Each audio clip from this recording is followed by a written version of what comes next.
I think of agency as the bread and butter of learning. It's when students are able to have voice and choice in what they're doing and how they're pursuing their learning.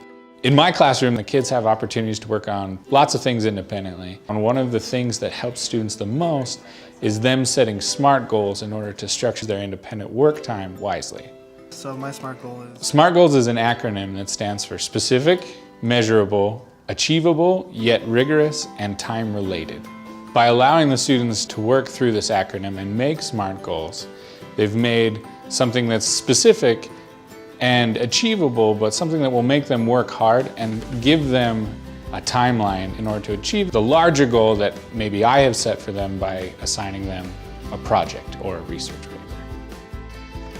Hi, Mary Lee. SMART goals are especially important in a fully online course. These goals come across a little different because students are making them but having to really hold themselves accountable even more than I can, because I might not see them on a regular basis as I would in a face-to-face or brick-and-mortar school. Will you be brave and come talk about your goals first? So come on up, let's talk about it. We set goals beforehand and then we have our mentor check in, and he helps us with our goals and make sure that they are goals that are helping us and are effective. I try and make my goals specific by making sure it's a specific thing I'm trying to pass, by saying like I'm going to pass this content assessment, so that way you know what you're working on. I also try and make them measurable by setting a specific grade I want to pass them by. It's important that I make my goals achievable so that it's something that I can actually do. When I say I want to accomplish something by a certain date, he asks me like why I need that long period of time. It helps the goal become more rigorous. So I set deadlines, like I have 2 deadlines for Friday for passing 2 content assessments, and that helps me get them done knowing that I have a certain date that I want them done by.